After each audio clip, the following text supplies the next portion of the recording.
So then Jason goes to kill him, but at the last second, the chain breaks. Kaneki grabs him and chokes him with the chains. Pause. Oh, you thought it was sweet? He got Jason looking dumb as hell. Today, we talking about one of the most devious and well-deserved get-backs in anime history. But before we get into that, we gotta talk about how we got there in the first place. So in Tokyo Ghoul, they have these ghouls who eat humans to survive and can manipulate parts of their body to kill people. The scene starts with this binge eater named Rize. She gets called a binge eater because she eats more humans than is needed to survive. She gets pulled up on by another ghoul named Jason, and Jason basically says he's there to take her alive, after he takes some limbs of course. So he rushes her, but he misses, and then she bucks his little tool too, which pisses him off. Just keep that in mind because that's going to be important later. Now we at the main character. The main character's name is Kaneki, and Kaneki is a regular human who wants to go on a date with this girl with purple hair. They're on a date at a coffee shop talking about books or whatever, and long story short, they're feeling each other, so he starts walking her home. As he's walking her home, another girl from the coffee shop notices, and look at this face. She knows he's cooked. So the girl starts confessing her feelings, and Kaneki is excited because he never had a girlfriend before. And of course, some bullcrap happens. She reveals her true self and takes a chunk out of his shoulder. He falls and he's like, ain't no way. Do you see his face? This is pure fear. She starts tweaking, talking about let me have my fun, and then you see him take off. Unfortunately, he's just not fast enough. And again, do you see this face? She picks him up and slams him into the wall. I don't know how he didn't die because it was concrete, but that's whatever. She chases him down and it gets real gruesome. She pierced him everywhere with her little tail things, and now he's just throwing up blood. As he's about to get eaten, he gets saved by the plot. Some steel beams give out above her at the perfect time. And it's GG's for Rize. Kaneki wakes up in the hospital and all you see is one eye, just like a ghoul's. The doctor comes in and asks Kaneki how he feels. And let me say, this man needs to get sued because he ain't tell Kaneki nothing. He acted like Kaneki should still be a normal human. They transferred Rize's organs into Kaneki's body, which is what made him like this. Mind you, nobody told him this though. He had to figure it out himself. And then when Kaneki tells him that everything tastes disgusting, he just smirks and says it's from the shock of the attack. So we fast forward, and later on Kaneki sees something on TV that says that ghouls can't stand human food because their tongues work differently. He tries to eat again, and you guessed it, that shit just made him throw up. So he tries a whole bunch of food, and when he tries his favorite food, he just sheds a tear because he knows he's cooked. Later on, he goes outside to get some fresh air, but smells something good as hell. It smells like mom's home-cooked meals. So he starts chasing the smell, and his eye starts tweaking like a ghoul. And when he gets around the corner, he sees the worst thing he could have expected. A ghoul eating a corpse. So the girl from the coffee shop pulls up and saves him from another ghoul, and she helps Kaneki get a job at the coffee shop. Because that's where all the ghouls work that want to be normal. We fast forward to this dude pulling up to the shop looking for Rize, the ghoul that had purple hair.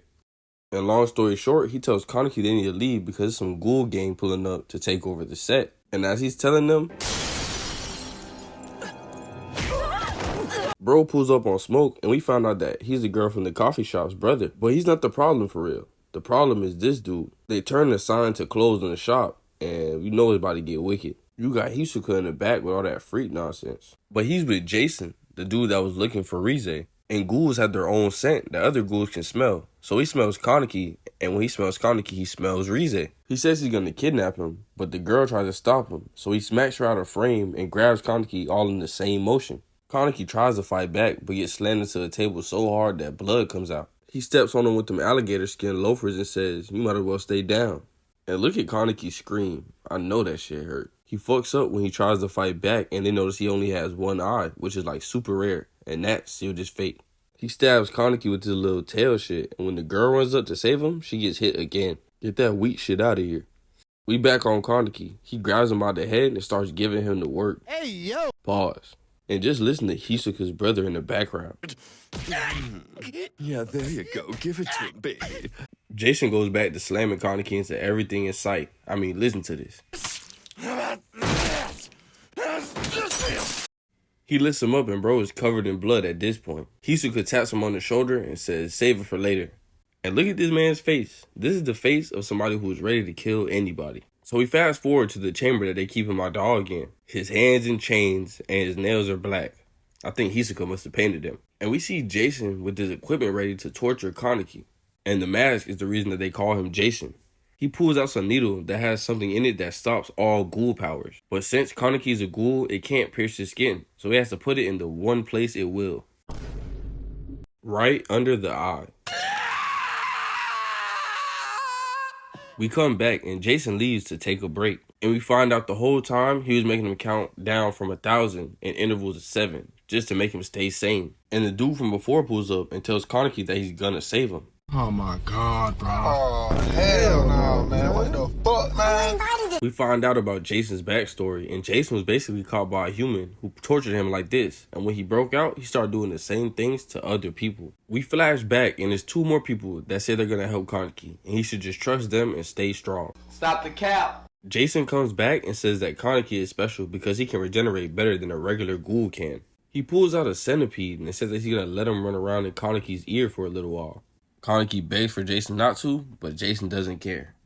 When he sticks his centipede in his ear, Kaneki finally loses it and starts laughing and asking to be eaten. But that's not enough for Jason. He wants to break Kaneki's mind totally. So he makes Kaneki choose which one he kills out of the 2 people that were going to save him earlier. Kaneki can't decide, so Jason says he'll kill them both if he doesn't pick one. The dude gives Kaneki a nod, and I'm not gonna lie, I would've just picked the dude, but I've never been tortured, so I can't say too much. Kaneki still doesn't pick, so Jason walks over and grabs the girl. He chokes her out, and then kills the man after. Then Kaneki's mind turns blank, and we see Rize talking to him. She basically tells him he needs to make a choice. And then they talk about his backstory and blah blah blah. And then he finally decides that he's a ghoul and he's gonna break the world instead of letting the world break him. His mindset shifts and then his hair turns white. An anime character with white hair makes you 10 times colder. Jason comes back later and says it's time to end this little torture session. Mind you, this has been going on for 2 episodes. He also says he's gonna kill everyone at the coffee shop. So then Jason goes to kill him, but at the last second, the chain breaks. Kaneki grabs him and chokes him with the chains. Pause. Oh, you thought it was sweet? He got Jason looking dumb as hell. You taste foul. And then Jason realizes that he got bit. He tries to attack Kaneki, but Kaneki dodges it and goes for the kick. Jason grabs it and he's like, I got your ass now. Kaneki breaks his own leg and then knees him in the head, but it heals instantly though. You thought that weak shit would work? Jason starts tweaking. You done fucked up now. If you see a white hair anime character smiling, you might as well just run. Jason charges in and misses the first, misses the second and the third. Killua kicks him in the chest and then weaves the 4th and the 5th. He goes in for the body hit and Jason eats that shit. Finally he grabs him. He slung bro hard as hell.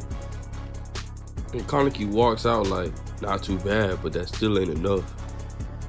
This is not the same guy from 2 episodes ago. He gets his tails ready and they start clashing. Killua blocks every attack and they go back and forth. He breaks Jason's tail and yeah gang, it's over. The end credits start playing and yeah, you're cooked.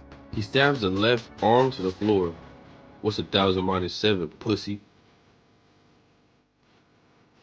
What you looking at? Yeah, don't cry now. Kaneki gets on his back, pause, and he says, you're the one who tried to eat me, so you get what's coming to you, and I eat you. And that's one of the best get backs in anime history. Like, comment, subscribe, and all that. I'm out.